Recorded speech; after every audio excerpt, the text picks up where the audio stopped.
সকল শিক্ষার্থীকে স্বাগত জানিয়ে শুরু করছি ম্যাথ ক্লাস। আজকে আমি ম্যাথ ক্লাসে অষ্টম শ্রেণীর গণিতের চ্যাপ্টার 9 কোশ্চেন নম্বর 10। এখানে 5 এবং 6 একই নিয়ম, এই দুইটির মধ্যে একটি করে দেখাবো। দেখো এখানে নিচের 10 ভিত্তিক সংখ্যাগুলোকে বাইনারিতে রূপান্তর করে গুণ করো। আমরা প্রথমে বাইনারিতে রূপান্তর করব অথবা গুণ করব। তাহলে দেখো এখানে দেওয়া আছে, তাহলে লিখি নম্বর 5 দেওয়া আছে 118.2 ইন্টু 4 6, এটা দেওয়া আছে। এখানে গুণ্য হচ্ছে 118.2, এটা রেডিক্স পয়েন্ট বলা হয়। এখানে 0.2 কে বাইনারিতে রূপান্তর, আমরা বাইনারিতে রূপান্তর করব, রূপান্তর করে পাই। আমরা বাইনারিতে রূপান্তর করব প্রথমে, তাই এটা এখানে 118 হচ্ছে এই যে রেডিক্স পয়েন্টের বামের অংশ, সুতরাং এটা হচ্ছে পূর্ণ সংখ্যা। এখানে পূর্ণ সংখ্যা 118, এটা হচ্ছে পূর্ণ অংশ অপূর্ণ সংখ্যা। দেখো পূর্ণ সংখ্যা হচ্ছে 118, এটাকে আমরা কত দিয়ে 2 দিয়ে ভাগ করব। বাইনারিতে রূপান্তর করতে হলে 2 দিয়ে ভাগ করতে হয়। এর কারণ হচ্ছে বাইনারি সংখ্যা আমরা জানি 0 এবং 1, অর্থাৎ এই দুইটি বাইনারি সংখ্যার যে ভাগশেষ সেটা 0 1-এর মধ্যেই সীমাবদ্ধ থাকবে, সুতরাং আমরা 2 দ্বারা ভাগ করব। তাহলে এখানে 2 দ্বারা ভাগ করি, 2 এই 11-এর মধ্যে 5 বার যাবে, থাকবে 1, এখানে 8, অর্থাৎ 18 থাকবে, 18-এর মধ্যে 9 বার যাবে। আবার 2 দ্বারা ভাগ করি, দেখো যখন 2 দ্বারা ভাগ করেছি এটা অবশিষ্ট বা ভাগশেষ নেই, সুতরাং এখানে ভাগশেষ শূন্য, এখানে ভাগশেষ লিখি ভাগশেষ এটা। আবার 2 দ্বারা ভাগ করি, তাহলে 2 দ্বারা ভাগ করলে এই 5-এর মধ্যে 2 কতবার যাবে, 2 বার যাবে, থাকবে 1, এখানে 9 আছে, অর্থাৎ 19-এর মধ্যে 9 বার যাবে, এটাই ভাগশেষ 1 থাকলো। কারণ এটার সাথে এটা গুণ করো, দেখো এই 29-এর সাথে 2 গুণ করলে 58 হবে, 50 এইটা থেকে 58 মাইনাস করলে 1 ভাগশেষ। আবার 2 দ্বারা ভাগ করি, এটা বিজোড় সংখ্যা, ভাগশেষ থাকবে 1, সুতরাং এখানে 14 হবে, ভাগশেষ 1। আবার 2 দ্বারা ভাগ করি, 7 হবে, এটাই ভাগশেষ 0। 2 দ্বারা ভাগ করি, এখানে 2 দ্বারা ভাগ করলে ভাগফল হবে কত, 3, ভাগশেষ 1। আবার 2 দ্বারা ভাগ করি, ভাগফল হবে 1, ভাগশেষও 1। 2 দ্বারা ভাগ করি, এখানে ভাগফল 0, কারণ এই 1-এর মধ্যে 2 যাবে না, তাই 1-কে ভাগ করতে 0 বার যাবে, তো কিন্তু ভাগশেষ 1 থাকবে। তাহলে এখানে আমরা এভাবে অ্যারো চিহ্ন দিয়ে দেখিয়ে দিতে পারি, এখানে এল এস বি, এখানে এম এস বি, এটা বি। দেখো তাহলে আমরা এই নিচের দিক থেকে উপরের দিকে ভাগশেষগুলো লিখে পাই। তাহলে লিখি ভাগশেষগুলোকে নিচের দিক হতে, ভাগশেষগুলোকে নিচের দিক থেকে বা হতে উপরের দিকে লিখে পাই বা সাজিয়ে পাই। লিখে বা সাজিয়ে যে কোনো একটা কথা লিখে দিব আমরা, সাজিয়ে পাই। কি পাই, সাজালে পাবো আমরা 1, অর্থাৎ 111 111, এরপর 0 111 0, এটা পেয়েছি। দেখো অতএব এটা কোনটা ইকুয়াল পেলাম, এই যে পূর্ণ অংশ, এই ভগ্নাংশটার পূর্ণ অংশ অর্থাৎ পূর্ণ সংখ্যা ইকুয়াল পেয়েছি। তাহলে লিখি অতএব 118/10 ইকুয়াল কি পেয়েছি, এটা পেয়েছি 111 0 111 0/2, এটা পেয়েছি। এটা হচ্ছে পূর্ণ সংখ্যা। এখন ভগ্নাংশ অর্থাৎ প্রথম অংশ, এটাকে আমরা পূর্ণ সংখ্যা বা ভগ্নাংশ বা প্রথম অংশ লিখতে পারি। তাহলে দ্বিতীয় অংশ অর্থাৎ ভগ্নাংশ, আমরা দ্বিতীয় অংশ লিখতে পারি, দ্বিতীয় অংশ বা ভগ্নাংশ, দ্বিতীয় অংশ বা ভগ্নাংশ।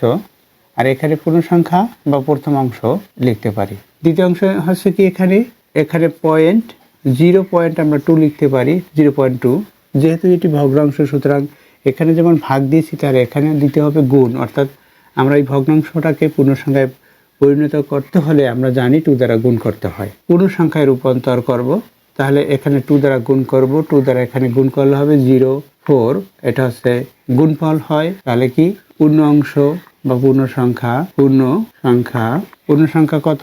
পূর্ণ সংখ্যা হচ্ছে এখানে 0।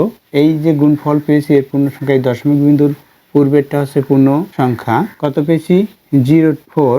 আমাদের এই 0.4 কে গুণ করতে হবে, 2 দ্বারা গুণ করি 0.8 হবে।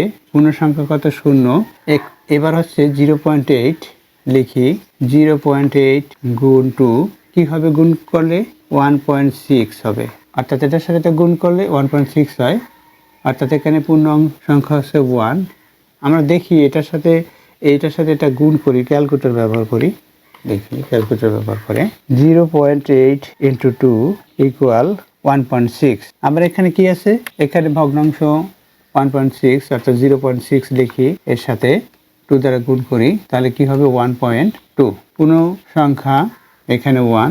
আবার এখানে কি পেয়েছি? 0.2 পেয়েছি, ভগ্নাংশ 0.2 ইন্টু 2 দ্বারা গুণ করি 0.4। এখানে পূর্ণ অংশ হচ্ছে বা পূর্ণ সংখ্যা হচ্ছে 0। 0.4 এটাকে 2 দ্বারা গুণ করি 0.8 হবে। এখানে পূর্ণ অংশ বা পূর্ণ সংখ্যা কি? এখানে 0.8 ইন্টু 2 আবার 16 হবে, অর্থাৎ 1.6 হলো। এখানে পূর্ণ সংখ্যা হচ্ছে 1। আবার 0. এখানে 6 পেয়েছি, 0.6 ইন্টু 2 1.2 হলো। এখানে কত পেলাম? এখানে পেয়েছি 1। দেখ কিভাবে আমরা এখানে উপর দিক থেকে নিচের দিকে হবে, এখানে এভাবে হবে, এই উপর দিকে থেকে নিচের দিকে লিখতে হবে, যেহেতু এটা ভগ্নাংশ। তাহলে এখানে 0011 0011 এভাবেই আসবে, ডট ডট ডট। এখানে আমরা ডট ডট দিয়ে দেই এটা। তাহলে আমরা কি পেলাম সেটা লিখি। একইভাবে আমরা কি লিখব? উপরের দিক থেকে নিচের দিকে একইভাবে ভাগশেষগুলোকে নিচের দিক, এই উপরের দিক থেকে নিচের দিকে সাজিয়ে পাই। তাহলে এখানে এইভাবে লিখব এখানে, অথবা আমরা সংক্ষিপ্ত লিখি। এখানে 0.2 এই অংশটাকে আমরা করতেছি, এটা হচ্ছে 10 ভিত্তিক ইকুয়াল, এখানে কি পেয়েছি? 00। এখানে কিন্তু এখানে পয়েন্ট অর্থাৎ দশমিক আছে, তাহলে এখানে আমরা দশমিক দিতে পারি, বা এই যে যা পেয়েছি এই ভাগশেষগুলো এটা এভাবে লিখে প্রথমে 00, তারপর কি পেয়েছি 11 00, তারপর 11 ডট ডট ডট, এটা অবসাপ এখানে 2 হবে, এটা পেয়েছি। এখন টোটাল সংখ্যাটা কি হলো সেটা লিখি। অতএব টোটাল সংখ্যা হচ্ছে এখানে 118.2 অবসাপ 10 ইকুয়াল, আমরা টোটাল সংখ্যা পেয়েছি কি? এটা দশমিকের অংশ, তাই এখানে আমরা দশমিক ব্যবহার করতে পারি, আবার দশমিক এখানে না ব্যবহার করলেও হবে। আবার দেখো এই অংশটুকু টোটালে হবে কিভাবে? এখানে এই অংশটুকু অর্থাৎ 111, এটা প্রথমে লিখতে হবে 111 0 11 0, এখানে দশমিক, এরপরে এগুলো হবে 00 11 00, এভাবে আসলে ডট ডট, এটা অবসাপ 2। অর্থাৎ আমরা পেয়েছি 118.2 অবসাপ 10 ইকুয়াল, এটা পেয়েছি। এরপর কি আছে দেখো, আমরা প্রথমে গুণকে করেছি বাইনারিতে রূপান্তর, এখন গুণককে করি। তাহলে লিখি এখানে 46 আছে, 46 কে কত দিয়ে ভাগ দিতে হবে? 2 দ্বারা। 46 কে 2 দ্বারা ভাগ করি 23, এখানে ভাগশেষ কি হবে? 0 হবে। ভাগশেষ কত হলো? 0, কারণ এটার সাথে এটা গুণ করলে এটা হয়ে যায়, ভাগশেষ থাকে না। আবার 2 দ্বারা ভাগ করি 11, এখানে ভাগশেষ কি? 1, কারণ এটার সাথে এটা গুণ করো, এটা দিয়ে সেই গুণফল মাইনাস করলেই বুঝতে পারবে, অথবা ভাগ করলেও হয়। এটা আমরা ভাগকে নিয়ম অনুসারে করতে পারি এইভাবে, 46/2 ভাগ, এখানে ভাগফল এত, ভাগশেষ এত, ভাগফল লিখলাম সমান ভাগফল আর ভাগশেষ, এভাবে লিখতে পারি আমরা। তাহলে দেখো এখানে কত দিয়ে ভাগ করবো? 2 দ্বারা ভাগ করবো 5, ভাগশেষ 1 থাকবে। আবার 2 দ্বারা ভাগ করি, ভাগফল হচ্ছে 2, ভাগশেষ 1 থাকবে। 2 দ্বারা ভাগ করি, ভাগফল 1, ভাগশেষ 0, কারণ 2 এটার সাথে মিলে গেল। আবার 2 দ্বারা ভাগ করি, এখানে ভাগফল 0, ভাগশেষ 1, এটা পেয়েছি। দেখো এটা একইভাবে, এটা হচ্ছে নিচের দিক থেকে উপরের দিকে, অর্থাৎ এখানে অ্যারো চিহ্ন এভাবে দিতে হবে। এখানে এম এস বি, এখানে এম এস বি, এটা এম এস বি, এটা হচ্ছে L S B, L S B, এটা হচ্ছে L S B, L S B, এটা। অর্থাৎ কত? 46 ইকুয়াল 46 অবসাপ 10 ইকুয়াল কি পেয়েছি আমরা? নিচের দিক থেকে উপর দিকে সাজিয়ে 10 11 10 111 0 অবসাপ 2, এটা পেয়েছি। দেখো এরপর প্রদত্ত এই যে সংখ্যাটি, এটা লিখবো, অর্থাৎ প্রদত্ত সংখ্যাটি আমরা লিখবো, অর্থাৎ গুণক অনুসারে। এখানে 118.2 অবসাপ 10 ইন্টু 46 অফসাপ 10 ইকুয়াল আমরা কি পেয়েছি এটা কি পেয়েছি সেটা লিখি প্রথমে। এটা পেয়েছি এটা 1110 লিখি, ব্র্যাকেট শুরু করি 1110.0011 এরপর কি 00 ডট ডট এটা অফসাপ 2 ইন্টু এটাই 46 এ কি পেয়েছি সেটা লিখি ইন্টু 101110 এটা পেয়েছি অফসাপ 2। এখন আমরা এই যে বাইনারি সংখ্যার যে বিটগুলো পেয়েছি অর্থাৎ এই বাইনারি সংখ্যার সাথে এই বাইনারি সংখ্যা গুণ করব, গুণ করে গুণফল লিখব। তাহলে দেখো এখন আমরা গুণ করি, কিভাবে গুণ করতে হবে। এরপর দেখো আমরা গুণ করি। এখানে রেডিক্স পয়েন্টের বামের যে অংশটুকু অর্থাৎ পূর্ণ সংখ্যা সেটা আমরা প্রথমে লিখব, সেটাকে এটা দ্বারা গুণ করব। অথবা আমরা এই রেডিক্স পয়েন্টের ডানের সংখ্যার সাথে এই পূর্ণ সংখ্যা গুণ করব, গুণ করার পর আমরা লিখব। এরপর আমরা হিসাব করে করব। দেখো তাহলে প্রথমে আমরা রেডিক্স পয়েন্টের বামের সংখ্যাগুলো লিখতে পারি, অথবা তো যে সংখ্যাটা পুরোটা পেয়েছি দশমিক বিন্দু ব্যতীত আমরা গুণ করতে পারি। তাহলে দেখো কিভাবে গুণ করতে হবে। এখানে 118.2 ইকুয়াল কি পেলাম লিখি 118.2 অফ 10 যেহেতু বাইনারি তাই এটা ইকুয়াল কি পেয়েছি 11101100.001100 ডট ডট এটা পেয়েছি অফসাপ 2। এটা বাইনারিতে রূপান্তর করেছি তাই। এরপর কি এবং আর কি পেয়েছি দেখো গুণ ইকুয়াল এটা পেয়েছি, গুণক ইকুয়াল কি পেয়েছি 46 অফসাপ 10 ইকুয়াল 10101110 এটা পেয়েছি অফসাপ 2। এখন এই গুণক গুণ করব, তাহলে লিখি অতএব 118.2 অফসাপ 10 ইন্টু 46 অফসাপ 10 ইকুয়াল 118.2 ইকুয়াল পেয়েছি আমরা এটা অর্থাৎ 1110.001100 ডট ডট অফসাপ 2 ইন্টু যেহেতু বাইনারি 46 অফসাপ 10 ইকুয়াল কি পেয়েছি সেটা লিখি 1011110 অফসাপ 2 ইকুয়াল কি হবে দেখো এই যে বাইনারি যে গুণ্য এবং গুণক এটার সাথে আমরা গুণ করব। তাহলে প্রথমে আমরা গুণ্য লিখি। দেখো 1110.001100 dot dot dot dot into এখানে গুণক কি 10110 এটা গুণক আমরা গুণ করব। দেখো প্রথমে যেহেতু গুণ করব সুতরাং গুণক অর্থাৎ গুণের শর্তসমূহ কি সেটা দেখো। তাহলে লিখি গুণের শর্তসমূহ দেখো 0 into 0 equal 0, 0 into 1 equal 0, 1 into 0 equal 0 এবং 1 ইন্টু 1 ইকুয়াল 1। এটা হচ্ছে গুণের শর্তসমূহ। এই চারটি শর্ত, এই শর্ত অনুসারে আমরা এখানে গুণ করব। দেখো এখানে গুণকের সর্বডানের অঙ্কটি অর্থাৎ একক অঙ্কটি 0, সুতরাং এই 0 দিয়ে গুণকে গুণ করলে প্রত্যেকটা অঙ্ক 0 হবে, অর্থাৎ জিরোর সাথে কোনো অঙ্কের গুণ করলে গুণফল 0 হয়। এখানে দেখো সুতরাং এখানে এই রেডিক্স পয়েন্টের ডানে যতগুলো অঙ্ক আছে আমরা হিসাব করি এখানে 6টি, এখানে কয়টি দেখো এখানে 7টি, সুতরাং এই 6 এবং 7 অর্থাৎ 13টি 0 হবে, আমরা এখানে লিখব 0 দিয়ে গুণ করলে। এখন আমরা মনে করব যে এই দশমিক অর্থাৎ রেডিক্স পয়েন্ট নেই, সেভাবে প্রথমে আমরা লিখব, অতঃপর রেডিক্স পয়েন্টটা বসিয়ে দেব।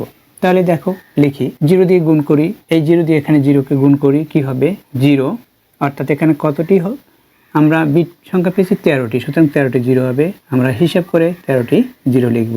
এখানে 6টি দেখো 3 3 3 3 1, তাহলে এখানে কয়টি হলো 13টি হলো। এখন এই 0 দিয়ে গুণ করছি, এখন 1 দিয়ে গুণ করি। দেখো 1 দিয়ে 0কে গুণ করলে গুণফল 0 হয়, কিন্তু 1 দিয়ে 1কে গুণ করলে গুণফল 1 হয়। তাহলে 1 দিয়ে এইগুলো গুণ করি। দেখো তাহলে এখানে আমরা ডট ডট দিতে পারি, যেহেতু ডট ডট ডট ডট এটা দিতে পারি। দেখো যখন একটি অঙ্ক অর্থাৎ গুণকের একটি অঙ্ক দ্বারা যখন গুণ করছি তখন ডান দিক থেকে একটি অঙ্ক আমরা বাদ দিয়ে তারপর লিখব। এভাবে করে আমরা লিখতে থাকব। দেখো তাহলে 1 দিয়ে গুণ করে কি হয়, এখানে কি আছে সেটা লিখে দেই 00, অর্থাৎ এই যে গুণ্য যা আছে সেটা অপরিবর্তিত অবস্থায় লিখলেও হবে। তাহলে দেখো কি হয় গুণ্য, এই গুণ্যকে অপরিবর্তিত অবস্থায় এখানে লিখব। তাহলে লিখি 00, তারপর 11 00, এরপর হচ্ছে আবার 0 11 0 111, আরেকটা বাদ দিয়ে এখন এই 1 দিয়ে গুণ করব। এই গুণ্য অপরিবর্তিত অবস্থায় লিখব 00 11 00 এখানে 0 11 0 111 আমরা 111 লিখেছি, অর্থাৎ এটা দিয়ে গুণ করেছি। এরপর হচ্ছে এই 1 দিয়ে, অর্থাৎ চতুর্থ নম্বরে 1 দিয়ে বিট দিয়ে আমরা গুণ করব ডান দিক থেকে। এটা দিয়ে গুণ করলে আবার একই হবে, তাহলে ডান দিক থেকে আরেকটি বাদ যাবে। এখানে আমরা ডট ডট চিহ্ন ব্যবহার করব, এখানে ডট ডট চিহ্ন ব্যবহার করব। দেখো এখন চতুর্থ নম্বরে 1 দিয়ে গুণ করি, কি হবে 00 11, এরপর কি 000 11 0 111, এটা হলো। এখন দেখো এখানে 0 দিয়ে গুণ করব। 0 দিয়ে গুণ করলে এই যে প্রথমে একক অঙ্ক দিয়ে গুণ করেছি, প্রথম সর্বডানের অঙ্ক দিয়ে গুণ করেছি, 0 হয়েছে, এখানেও আবার 0 হবে। অর্থাৎ আমরা আরেকটি বাদ দিয়ে ডান দিক থেকে এখানে ডট ডট ডট ডট চিহ্ন দেই, ডান দিক থেকে আরেকটি বাদ দিয়ে এখন লিখি। এখানে টোটাল হচ্ছে বিট সংখ্যা আছে 13টি, সুতরাং 13টি 0 দিব। 0 0 0 0 0 0 0 0 0 0 0 0 0 হলো, অর্থাৎ এখানে 13টি 0 হলো। এরপর হচ্ছে 1 দিয়ে গুণ করব, আরেকটি বাদ দিয়ে এখন 1 দিয়ে গুণ করব, এখানে ডট ডট হলো। 1 দিয়ে গুণ করি তাহলে এটাই হবে, তাহলে লিখি 00 11, এরপর হচ্ছে 000 11 0 111, এটা গুণ করলে এটা হবে। এখন আমরা এগুলো যোগ করব। দেখো দেখো যোগ করার শর্ত কি, তাহলে লিখি প্লাজের শর্তসমূহ, যেগুলো শর্তসমূহ অর্থাৎ প্লাজের শর্তসমূহ কি সেটা লিখব। দেখো 0 + 0 = 0 হবে, 0 + 1 = 1 হবে, 1 + 0 = 1 হবে, 1 + 1 = 0 হবে, হাতে 1 এটা থাকবে। তাহলে এখন দেখো আমরা ডান দিক থেকে এই 0 এখানে 0, সুতরাং এখানে 0 হবে। প্রথমে আমরা 0 লিখলাম, এরপর আবার 0 হবে, এরপর এখানেও 0 হবে, এই 0 লিখলাম, এখানে ডট ডট দিতে পারি আমরা। এরপর দেখো এখানে 1 আছে, এখানে 0 0 আছে, সুতরাং 1 এর সাথে কোনো 0 যোগ করলে, দেখো 1 এর সাথে 0 যোগ করলে যোগফল 1 হয়, 1 লিখি। এরপর কি 1 1, 1 এর সাথে 1 প্লাস করি, দেখো 1 1 প্লাস 0 হবে, হাতে 1, অর্থাৎ 0 হলো, হাতে 1, হাতে 1 এখানে যোগ করতে হবে এগুলোর সাথে, অর্থাৎ এই মনে করলাম এই 0 সাথে যোগ করলাম, তাহলে 1 এর সাথে 0 যোগ করলে হাতের 1 যোগ করি 1 হবে, সেই 1 এর সাথে 1 যোগ করি, তাহলে কি হবে 1 এর সাথে 1 যোগ করলাম 1 যোগ 1, অথবা আমরা এই 1 যোগ করি, এই 1 যোগ করলে 0 হবে, হাতে 1, এটা হলো। আর এখানে যে হাতে 1 ছিল, এখানে সেই 1 প্লাস করি 1, তাহলে এখানে কি হলো 1 হলো। এখন হাতে এখানে 1 আছে, হাতে 1 এখানে এই 1 এর সাথে যোগ করি 0 হবে, আবার হাতে 1, হাতে 1 এই 1 এর সাথে যোগ করি 0 হবে, আবার হাতে 1, হাতে 1 এই 1 এর সাথে 1 যোগ করি, 1 এর সাথে 1 যোগ করে দেখো 1 এই যে 1 এর সাথে 1 যোগ করে 0 হবে, হাতের 1 যোগ করি 1 হবে, তাহলে এখানে কি হলো, এখানে 1 হলো। আবার হাতে কি আছে 1 আছে, হাতে 1 এখানে যোগ করব, অর্থাৎ এই 1 এর সাথে 1 যোগ করি, প্রথমে 0 হবে, এই 0 হলো, 0 এর সাথে হাতে 1 যোগ করলে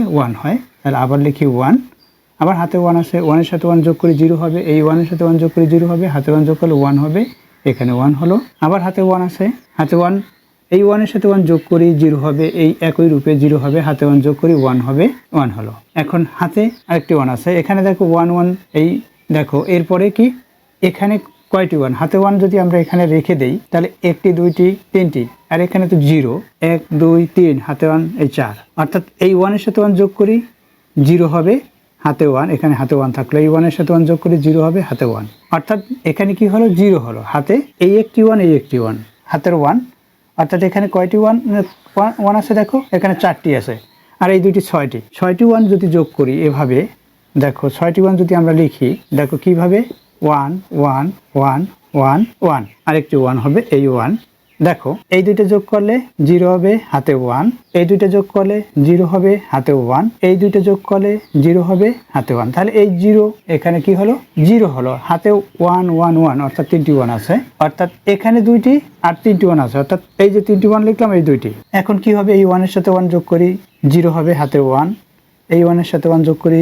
0 হবে, হাতে 1, আর 0 হলো যখন এই 0 এর সাথে এই 1 যোগ করি, এইখানে আরেকটি 1 আছে, 0 এর সাথে 1 যোগ করলে 1 হবে, অর্থাৎ এখানে 1 হলো, এখানে 1 হলো। এখানে হাতে কয়টি 1 আছে, দেখো 2টি 1 আছে, তাহলে এখানে দেখো 2টি 1 আর 2টি 1 হাতে আছে, অর্থাৎ 4টি হলো, অর্থাৎ এটার মতো করে, দেখো এটার মতো করে, এখানে একটি 1 হাতে থাকবে, এখানেও একটি 1 হাতে থাকবে, 0 হবে, তাহলে 0 লিখি। কয়টি 1 আছে, এখানে 2টি 1 আছে, 2টি 1 এখানে হবে, তাহলে কি হবে, দেখো এই একটি 1, এখানে 2টি 1 আছে, তাহলে 1 1 1, এখানে এই 1 এর সাথে 1 যোগ করে 0 হবে, এই 0 এর সাথে এই যে 1 আছে, এই 0-এর সাথে 1 যোগ করলে 1 হবে। এখানে 1-এর সাথে 1 যোগ করলে 0 হলো, অর্থাৎ হাতে 1 থাকবে, হাতে একটি 1 আছে, এখানে 0 লিখলাম।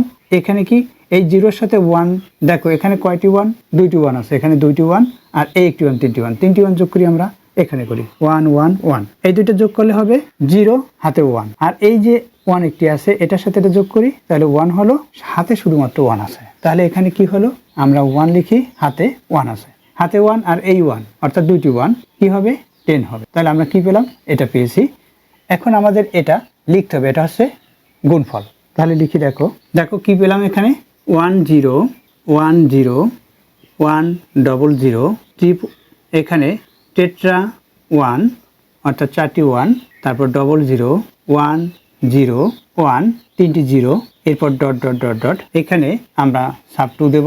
দেখো এখানে এখন আমরা দশমিক, যে এই যে দশমিক বিন্দু কখন দেব, কোথায় দেব, দেখো আমরা এখানে দেখতে পাচ্ছি এই 6টি বিটের পরে দশমিক দেওয়া, সুতরাং এখানে 6টি বিটের পর 1 2 3 4 5 6, এই 6টি বিটের পর এখানে দশমিক দেব, সুতরাং এখানে দশমিক হবে, এখানে দশমিক হবে। এখানে 6টি বিটের পরে ডান দিক থেকে হিসাব করি 1 2 3 4 5 6, এখানে দশমিক হবে, অর্থাৎ এখানে দশমিক হলো। এই তাহলে কি হলো, এখানে এই এখানে কোথায় দশমিক হলো, এখানে দশমিক হলো, এখানে দশমিক হবে। দেখো এখানে পূর্ণসংখ্যা আছে, এখানে 7টি, এখানে পূর্ণসংখ্যা আছে দেখো 6টি, এই পূর্ণসংখ্যা গুণে পেয়েছি 7টি এবং গুণকে পেয়েছি 6টি, টোটাল 13টি। তাই এখানে দশমিক বিন্দুর বামে 13টি অঙ্ক বা বিট সংখ্যা হবে। এখানে দেখো তদ্রূপ এখানেও সেভাবে এই দশমিক বিন্দু ঠিক রেখে আমাদের গুণটা করতে হয়। তারপর আমি তোমাদের দেখিয়ে দিলাম যে কিভাবে এই দশমিক বা রেডিক্স পয়েন্টটা হলো, সেটা আমরা হিসাব করেছি, এখানে রেডিক্স পয়েন্ট হলো। তাহলে এটা গুণ করে এটা পেয়েছি, ইকুয়াল দেই। এখন দেখো এই যে 118.2, এখানে 46, এই দুটো গুণ করবো, এই দুটো গুণ করলে কি পাবো আমরা, সেটা আমরা এখানে লিখব এখানে। তাহলে আমরা ক্যালকুলেটর ব্যবহার করি, 118.2 ইন্টু 46 ইকুয়াল, দেখো আমরা কি পেয়েছি, এখানে 5437.2 অর্থাৎ 10, অর্থাৎ এটা 10 ভিত্তিক সংখ্যা, তাই এটার সাথে এটা গুণ করে এটা হলো। এখন আমরা অ্যান্সারটা, এটা অ্যান্সার লিখব, কারণ এখানে রূপান্তর করে এটা পেয়েছি, আবার এটা গুণ করে এটা পেয়েছি, এটাও একটি অ্যান্সার, অর্থাৎ আমরা এই দুইটার ক্ষেত্রেই অ্যান্সার লিখতে পারি, অর্থাৎ দুইটিই অ্যান্সার হয়। আশা করছি এটি বুঝতে পেরেছো কিভাবে করতে হবে। অর্থাৎ এই প্লাসের শর্তসমূহ এবং এই গুণের শর্তসমূহ যদি জানা থাকে তাহলে গুণগুলো করা যাবে। প্লাসের শর্ত অনুসারে কীভাবে যোগ করতে হয় এগুলো, সেটা আশা করছি বুঝতে পেরেছো। এতক্ষণ ম্যাথ ক্লাসের সাথে থাকার জন্য সকলকে ধন্যবাদ জানিয়ে আজকের মতো বিদায় নিচ্ছি।